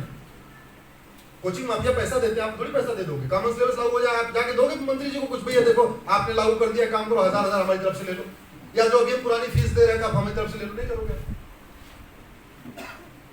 हाईवे बनता है क्योंकि अगर 1 लाख करोड़ का टेंडर होता है तो उसका 20% यानी 20,000 करोड़ मिलता है। हॉस्पिटल बनता है क्योंकि अगर 500 करोड़ का टेंडर हुआ तो 20% यानी मिलता है। आप ध्यान रखना, आगे से मैं ये आपको एक आइडिया देके जा रहा हूं। जब कोई काम हो रहा हो तो उसमें देखना इसमें वोट का फायदा है कि नोट का फायदा है, और जो काम ना हो रहा हो आप उसमें देखना इसमें वोट का नुकसान है कि नोट का नुकसान है। अगर आप ऐसा करना शुरू करोगे डायरी पे तो आपको पता चलेगा जो जो काम हो रहे हैं या तो वोट का फायदा हुआ है तो नोट का फायदा हुआ, और जो काम नहीं हो रहे हैं उसमें या तो वोट का नुकसान है या तो नोट का नुकसान। फलाने की दौड़ फला कहते नहीं, वोट और नोट, वोट और नोट। अब इसका समाधान क्या है? इसका समाधान यह है, एक ऐसा सिस्टम बना दे जिसको रिवर्स इंजीनियरिंग कहते हैं। मैं पहले इंजीनियर था इसलिए मैंने रिवर्स इंजीनियरिंग सीखी है। अगर रिवर्स इंजीनियरिंग कर दें कि आदमी चाह के भी नोट ले ही ना पाए, कोई नोट ऑफर करे तो भी न ले, तो नोट का दिमाग से हट गया, तो फिर क्या बचेगा? केवल वोट। आप जरा समझिए जरा, अभी दो फैक्टर है, या वोट और नोट। अगर ऐसा सिस्टम बना दे कि नोट वो ले ही ना पाए, तो फिर क्या बचा? वोट। और आप सब लोग वोट है ही हो, फिर तो आप जो कहोगे हो जाएगा। समझ गए नहीं समझे आप? आपने पॉइंट पकड़ा कि नहीं पकड़ा? मैं कह रहा हूं कि दो ऑप्शन है, वोट और नोट। नोट वाला हमने ऐसा रिवर्स इंजीनियरिंग किया, नोट खत्म, तो अब क्या बचा? संख्या आपकी ज्यादा है कि नहीं है? अरे मेजॉरिटी आप ही हो ना, तब आपकी बात मानी जाएगी नहीं मानी जाएगी? भाई मानी जाएगी, इसकी बात मारो, नहीं तो नुकसान हो जाएगा, ये लोग बदल जाएंगे, कहीं और चले जाएंगे। इस देश में वन नेशन वन एजुकेशन के तरीके से एक बहुत ही इंपॉर्टेंट और सिस्टम करने की जरूरत है, वो है one nation one tax. Middle class tax देता है और टैक्स पे टैक्स देता है। सैलरी मिली, टैक्स दिया, कट के सैलरी मिली। चाय पीने गया दुकान में, वहां भी टैक्स दिया। डॉक्टर के पास गया, वहां भी।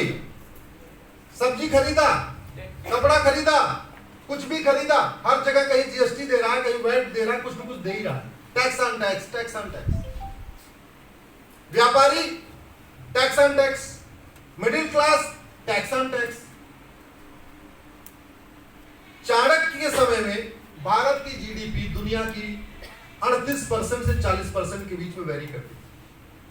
जब तक चंद्रगुप्त का राज्य था, तब तक भारत की जीडीपी दुनिया की 38 to 40% थी, कभी 38%, कभी 40%। कुछ लोग सोचते होंगे कि पहले जीडीपी कैलकुलेट नहीं होती थी, उनको बताता हूं, सिस्टम अलग था, कैलकुलेट होती थी। अभी टाइम नहीं उसको एक्सप्लेन करने का। उस समय भारत में वन नेशन वन टैक्स था। राम के समय भारत में वन नेशन वन टैक्स था। कृष्ण के समय भारत में वन नेशन वन टैक्स था। चंद्रगुप्त के समय वन नेशन वन टैक्स था। जब हमने ये कॉलोनियल सिस्टम अपनाया और टैक्स ऑन टैक्स शुरू किया और टैक्स को कलेक्ट करने के लिए कलेक्टर यहां बनाया, जिसको कलेक्टर कहते हैं, एक्चुअली वो कलेक्ट करने वाला है। क्या कलेक्ट करने वाला? टैक्स। जब यहां पे ये मैकाले ने कॉलोनियल सिस्टम स्टैब्लिश किया, उसके बाद tax tax tax tax, road tax, toll tax, registration tax, vehicle tax, गाड़ी खरीदते समय भी टैक्स, एक बार रोड टैक्स दे दिया, उसके बाद सड़क बननी हुई, सड़क बन गई, फिर से उस पर toll tax, tax tax tax. मैं कहता हूं भारत में इन सारे टैक्स की जरूरत ही नहीं। कुछ लोगों को लग रहा होगा बहुत अप्रत्याशित कह रहे हैं, मैं कैलकुलेशन के साथ कह रहा हूं।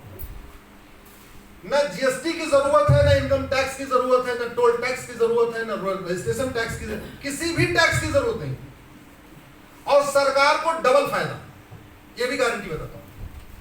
अभी जितना मिलता है, इनकम टैक्स से 12 लाख करोड़ आता है, मैं कह रहा हूं जीएसटी से 35 लाख करोड़ आता है, 35 12 47, लगभग 50 लाख करोड़ आ रहा है। सारे टैक्स खत्म कर दें, भारत को लगभग 90 लाख करोड़ मिलेगा। केवल इतना करना है,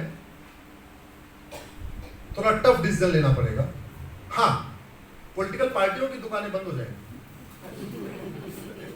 वन नेशन वन टैक्स के बाद भारत में शायद 2 या 3 पॉलिटिकल पार्टी बचेगी। वन नेशन वन टैक्स के बाद लोग पॉलिटिक्स में जाना छोड़ देंगे, जाएंगे ही नहीं। जो भी इतनी मारामारी है ना, जाएंगे नहीं। वन नेशन वन टैक्स के बाद आप किसी को पैसा ऑफर करोगे, बोले नहीं हम तुम्हारा काम कर देंगे, जाओ, हमें नहीं चाहिए, ये बवाल नहीं पालना है। क्या करना है? अभी मैंने 2000 की नोट चैलेंज किया था, पता है आप लोगों को आइडिया है नहीं है? जब 2016 में 2000 की नोट आई थी, सबसे पहले मैंने इसको चैलेंज किया था और सरकार ने वापस ले लिया उसको।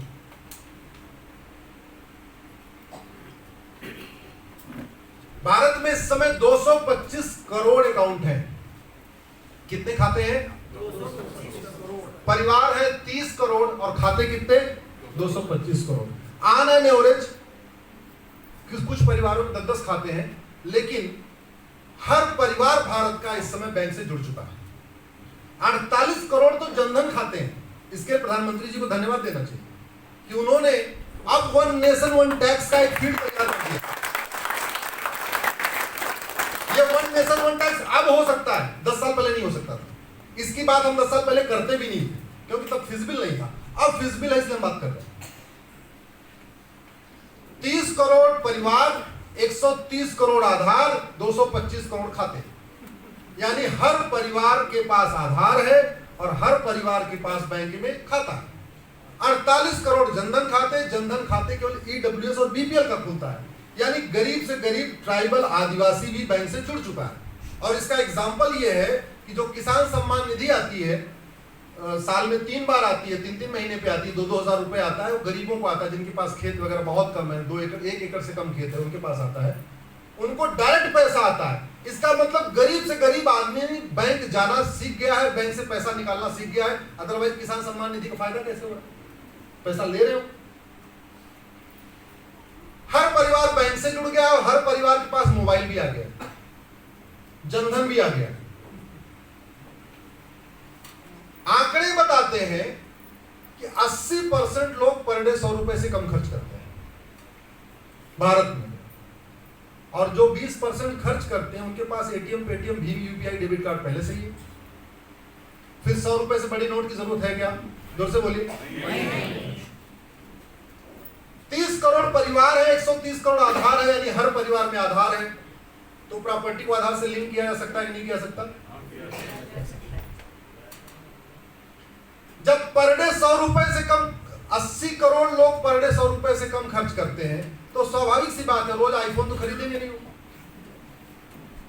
इसका मतलब वो बेसिक फोन यूज करते हैं, सस्ता कपड़ा खरीदते हैं। कपड़ा भी खरीदेंगे तो 1500 वाला कपड़ा खरीदेंगे, वो 4000 वाली शर्ट तो खरीदेंगे नहीं जब पर डे 100 रुपए से कम खर्च करने वाले लोग। तो अगर 100 रुपए से बड़ी नोट को बंद कर दिया जाए और एवरेज मान लिया कि 5000 रुपए, जिस सामान की एमआरपी 5000 है, जिस सर्विस की 5000 कास्ट है, यानी एयर खरीदा, टिकट खरीदा, रेलवे का एसी का टिकट खरीदा, या बिजली का बिल है, जो भी है, जो 5000 से नीचे है, वहां तक कैश लेन देन अलाउ है। लेकिन अगर 5000 क्रॉस कर गया फिर आपका कैश लेन देन नहीं हो सकता। स्वाभाविक सी बात है, गरीबों को तो मुफ्त में बिजली मिलती है, तो उनका बिजली का बिल वैसे भी आएगा भी तो 5000 से कम ही आएगा। तो यानी गरीब आदमी, दलित आदमी कैश यूज करता रहेगा, लेकिन बड़े लोग ये कैश यूज नहीं कर पाएंगे और उनको जरूरत भी नहीं एटीएम, पेटीएम भी पहले से ही। केवल 1% बैंकिंग ट्रांजैक्शन टैक्स लगा दिया जाए, ओनली 1%। ना आपको इनकम टैक्स देना, ना आपको जीएसटी देना, ना आपको टोल टैक्स देना, ना आपको रोड टैक्स देना, ना आपको कुछ भी टैक्स नहीं देना।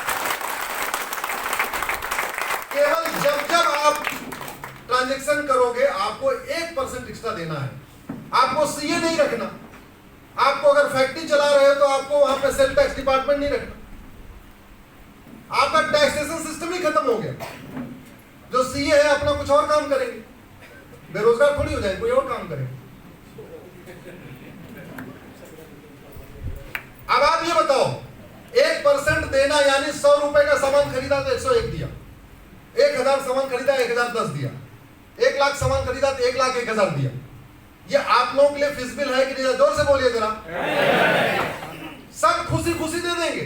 मिडिल क्लास खुशी खुशी दे देगा, उसको कोई इनकम टैक्स नहीं देना। बिजनेस क्लास खुशी खुशी दे देगा, उसको हर महीने जीएसटी नहीं भरना। गाड़ी वाले भी आराम से खुशी खुशी दे देंगे, उनको टोल टैक्स नहीं देना, न रोड टैक्स देना, न टोल टैक्स देना, न वैट देना, जीएसटी देना, न टीडीएस देना, कुछ भी नहीं देना। केवल जब ट्रांजैक्शन करना है तो 1% एक्स्ट्रा देना है। मैं गारंटी के साथ कहता हूं, सरकार का खजाना भर जाएगा और भारत में वोट और नोट वाली पॉलिटिक्स खत्म हो जाएगी। जो सरकारी बाबू आपसे हर बात के लिए पैसा मांगता है, वो पैसा मांगना छोड़ देगा। कैसे?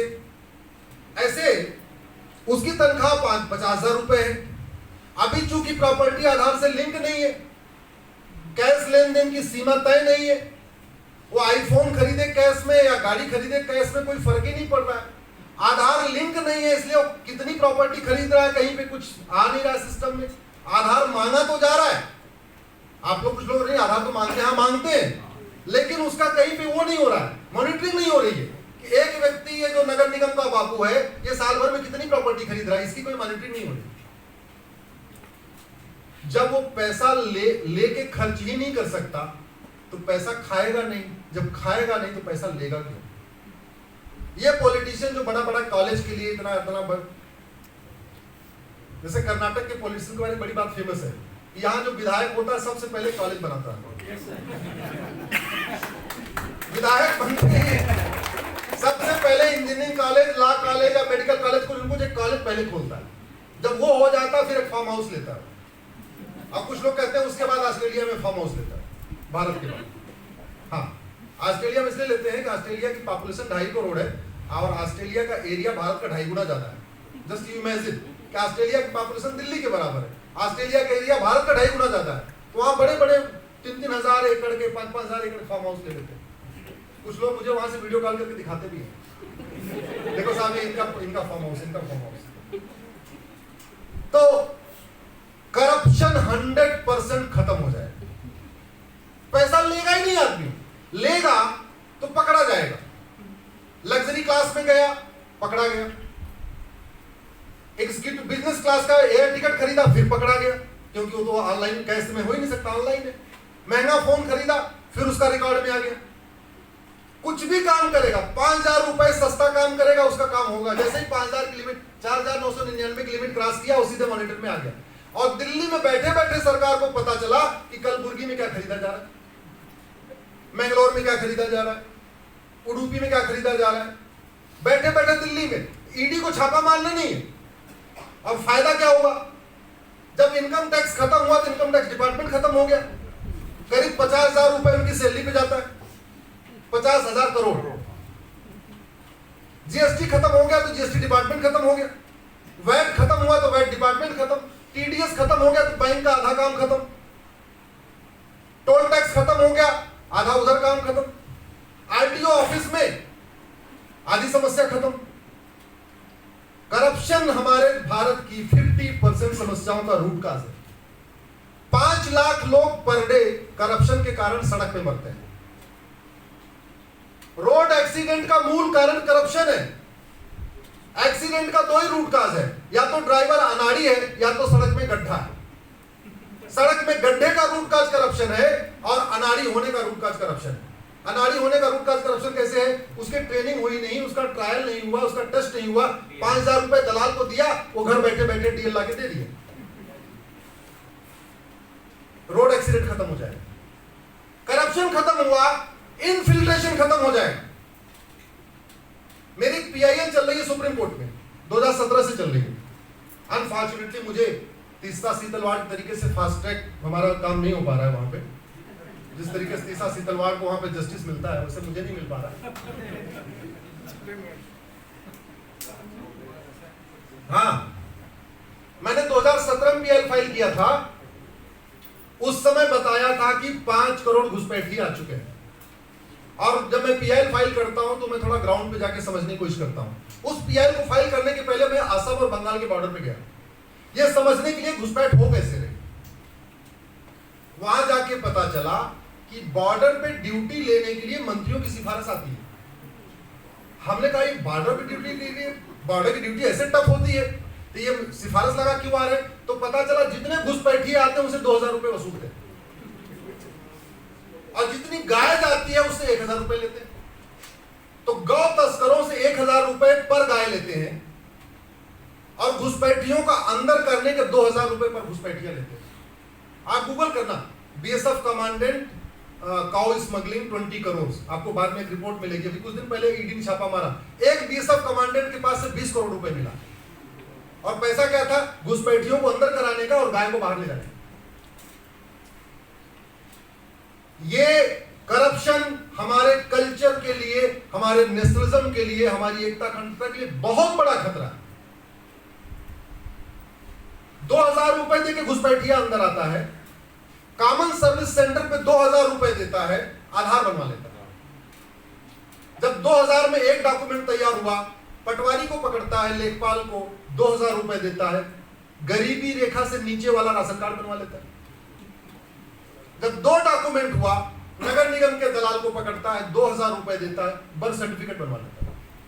जब 3 डॉक्यूमेंट हुआ, आरटीओ ऑफिस के दलाल को पकड़ता है, 3-4 हजार रुपए देता है, ड्राइविंग लाइसेंस बनवा लेता है।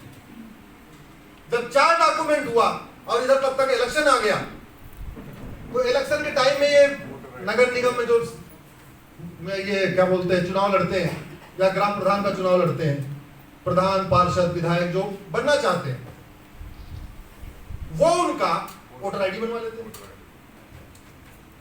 जितने कागज घुसपैठियों के पास है उतने कागज भारतीयों के पास है। बहुत सारे घुसपैठियों ने तो बाकायदा पासपोर्ट तक बनवा लिया। करप्शन खत्म हो जाएगा। वो बीएसएफ वाला कमांडेंट अभी 20 करोड़ हजम कर सकता है, फ्लैट खरीद के, फार्म हाउस खरीद के, आईफोन खरीद के, मर्सिडीज खरीद के। लेकिन जैसे ये हो गया कि 5000 रुपए से ऊपर कैश ट्रांजैक्शन हो ही नहीं सकता, तो वो बीएसएफ का कमांडेंट 20 करोड़ लेके क्या करेगा? कहीं भी खर्च करना जाएगा। आजकल तो शर्ट भी 8000 की आती है, अगर वो महंगी शर्ट खरीदेगा तो भी पकड़ में आ जाएगा। इसलिए कह रहा हूं रिवर्स इंजीनियरिंग करनी पड़ेगी। नैतिकता सिखा सिखा के करप्शन खत्म नहीं हो सकता। लोगों को पढ़ा के, समझा के, धार्मिक शिक्षा दे के अगर नैतिकता शिक्षा के सिखाने से करप्शन खत्म होता तो सबसे ज्यादा महामंडलेश्वर भारत में ही है,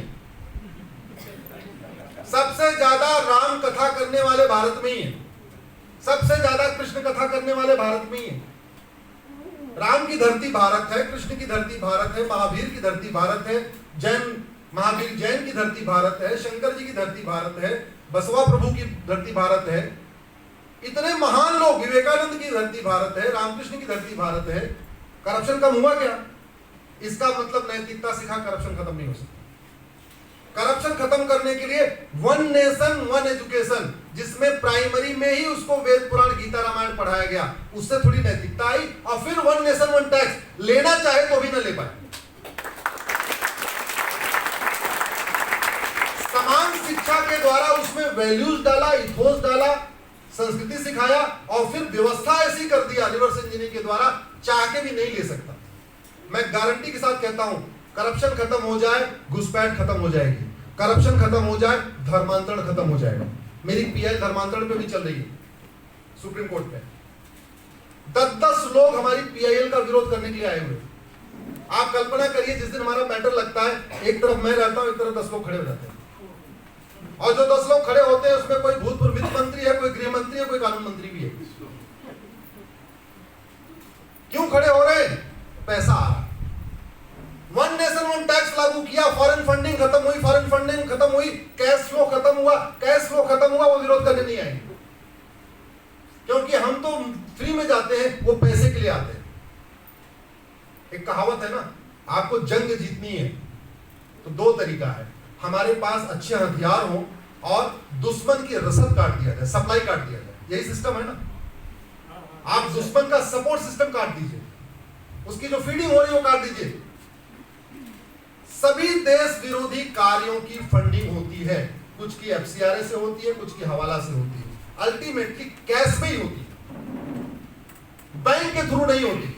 माओवादियों की फंडिंग कैश में होती है, नक्सलियों की फंडिंग कैश में होती है, जिहादियों की फंडिंग कैश में होती है, धर्मांतरण कराने वाली मिसलियों की फंडिंग कैश में होती है, जो कश्मीर में अलगाववादी हैं उनकी फंडिंग कैश में होती है, नॉर्थ ईस्ट के अलगाववादियों की फंडिंग कैश में होती है। अभी जो मणिपुर चल रहा है, मणिपुर में जो कुकीज है उनकी पूरी फंडिंग कैश में होती है। और एक बात और, जो हमारी संस्कृति के लिए बहुत बड़ा खतरा ड्रग बना हुआ है। मणिपुर में पैदा की हुई अफीम आपके बेंगलोर तक आ रही है। बेंगलोर से मतलब केवल बेंगलोर नहीं आ रही, पूरे भारत में घूम रही है। हमारी संस्कृति के लिए जो बहुत बड़ा खतरा ड्रग बना हुआ है। और भारत के संविधान का आर्टिकल 47 कहता है भारत को नशा मुक्त बनाओ। अनफॉर्चुनेटली उस पर संसद में कभी चर्चा ही नहीं होती, विधानसभा में चर्चा ही नहीं होती है। वन नेशन वन टैक्स लागू हो जाए, ड्रग स्मगलिंग खत्म हो जाएगी। तो वन नेशन वन टैक्स से घूसखोरी खत्म होगी, वन नेशन वन टैक्स से जमाखोरी खत्म होगी, वन नेशन वन टैक्स से मिलावटखोरी खत्म होगी, वन नेशन वन टैक्स से कालाबाजारी खत्म होगी, वन नेशन वन टैक्स से आपकी सोना तस्करी खत्म होगी, वन नेशन वन टैक्स से किडनैपिंग बंद हो जाएगी। किडनैपिंग जो पैसा लिया जाता है वो कैश में लिया जाता है, बैंक में ट्रांजेक्शन नहीं कराया जाता। वन नेशन वन टैक्स से ह्यूमन ट्रैफिकिंग खत्म होगी। ह्यूमन ट्रैफिकिंग का सारा तो धंधा कैश में चलता है।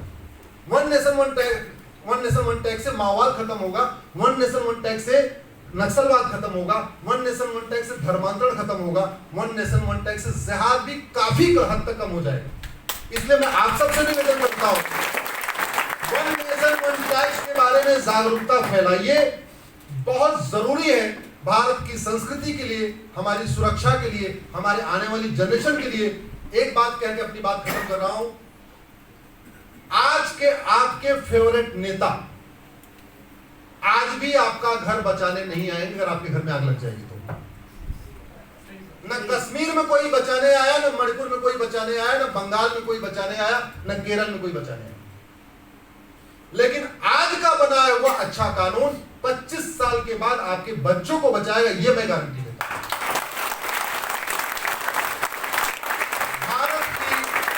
भारत की 50% समस्याओं का रूट काज करप्शन है। वन नेशन वन टैक्स से करप्शन खत्म हो जाएगा, ये मैं गारंटी देता हूं। 80% समस्याओं का रूट काज करप्शन और पॉपुलेशन एक्सप्लोजन है। केवल 2 काम किया जाए, पॉपुलेशन कंट्रोल के लिए कठोर कानून बना दिया जाए, वन नेशन वन टैक्स के जरिए करप्शन खत्म कर दिया जाए, भारत की 80% समस्याएं खत्म हो जाएंगी। अब आपको लगता होगा कि जब ये लागू होगा तो लोग सड़क पे हंगामा करेंगे, तो स्वाभाविक सी बात है, उसके लिए हमें चाणक्य नीति अपनानी पड़ेगी या किसानों से सीखना पड़ेगा। किसान जब बीज बोते हैं तो सीधे सीधे खेत में बीज नहीं बोते, पहले जुताई करते हैं, गुड़ाई करते हैं, निराई करते हैं, खरपतवार की सफाई करते हैं, फिर भी खरपतवार बचता है तो पेस्टिसाइड डाल देते हैं। ऐसे करते हैं ना।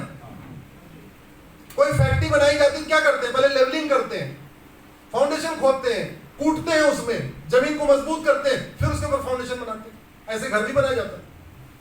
वन नेशन वन टैक्स लागू हो जाए, भारत के कम से कम 10,000 नेता और नौकरशाह भारत छोड़ के भाग जाएंगे, यह मैं गारंटी देता हूं। वो कैसे छोड़ के भाग जाएंगे? क्योंकि उन्होंने अपने ड्राइवर के नाम पे फार्म हाउस खरीदा हुआ है, अपने खाना बनाने वाले के नाम पे ला कॉलेज चला रहा है, अपने दूसरे नौकर के नाम पे फार्म क्या बोलते हैं फ्लैट बंगलो बना हुआ है, अपने तीसरे नौकर के नाम पे जो है इंजीनियरिंग कॉलेज चला रहे हैं, चौथे नौकर के नाम पे मेडिकल कॉलेज चला रहे हैं, एक नौकर के नाम पे जो है पेट्रोल पंप चल रही है, साली के नाम पे कुछ और चल रहा है, साले के नाम पे कुछ और चल रहा है, ससुर के नाम पे कुछ और चल रहा है, ऐसे बटा हुआ। उनके नाम पे कुछ नहीं, क्योंकि उनको एफिडेविट फाइल करना है तो अपना 2-3-4 करोड़ दिखा देते हैं बस। आपके शिव कुमार जी ईमानदार हैं, 450 करोड़ दिखाते हैं, बाकी उनके पास कितना है भगवान जाने, आप लोग जानते हो। 450 करोड़ दिखाते हैं। अब वन नेशन वन टैक्स लागू करते ही, जैसे ही प्रॉपर्टी आधार से लिंक हुई और उसमें मेरी पीआई चल रही है। एक बात मैं बता दूं, मैं जो कुछ कहता हूं पब्लिक के बीच में बाद में कहता हूं, पहले अपने दिमाग में पकाता हूं, उसके बाद कोर्ट जाता हूं, कोर्ट जब उसको एक्सेप्ट कर लेता है, सरकार को नोटिस जारी कर देता है, तब मैं उसमें बोलता हूं।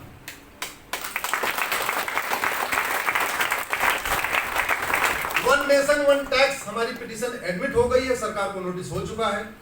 वन नेशन वन एजुकेशन हमारी पिटीशन एडमिट हो चुकी है, सरकार को नोटिस हो चुका है।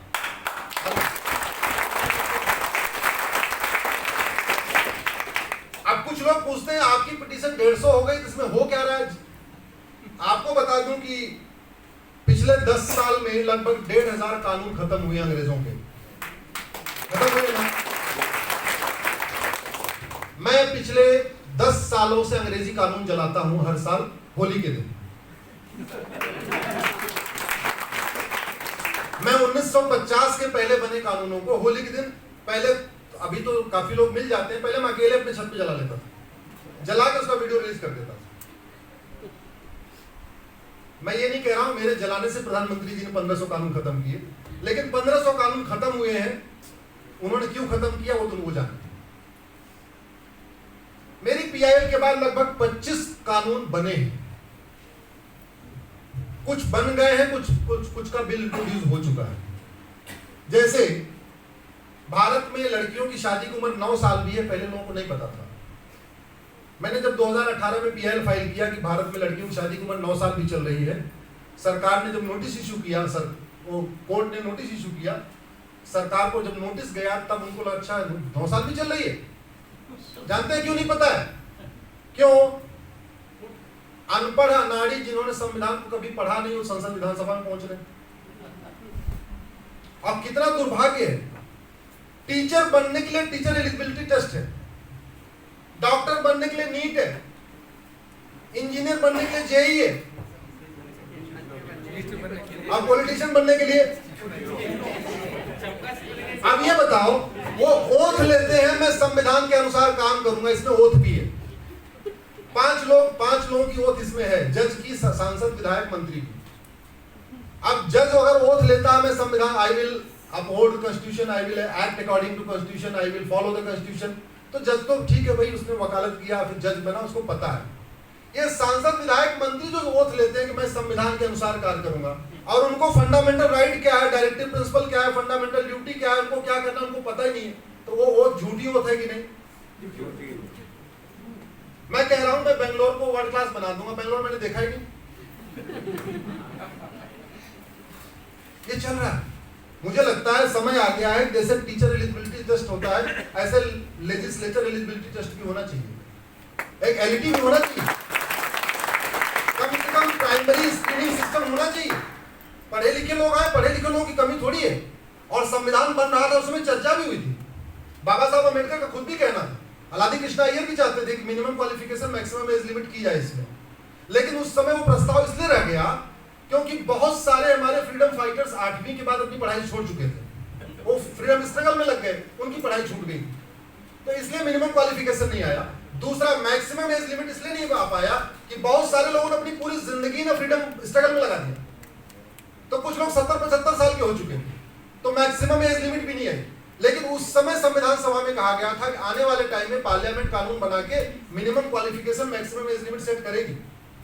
अनफॉर्चुनेटली हम उसको नहीं किया। अगर हमने मिनिमम क्वालिफिकेशन किया होता, एक स्क्रीनिंग क्राइटेरिया किया होता, हम कहते हैं और कुछ नहीं, कम से कम फंडामेंटल राइट, डायरेक्टिव प्रिंसिपल पे टेस्ट किया होता, पढ़े लिखे लोगों को भेजा होता, बड़ी अच्छी बात है। क्या है कि जो अनपढ़ आ जाते हैं, जो आईएएस ऑफिसर, उनका बड़ा मजाक उड़ाते हैं, सामने सरसर करते रहते हैं और पीछे जाके मशीन अनपढ़ आती है,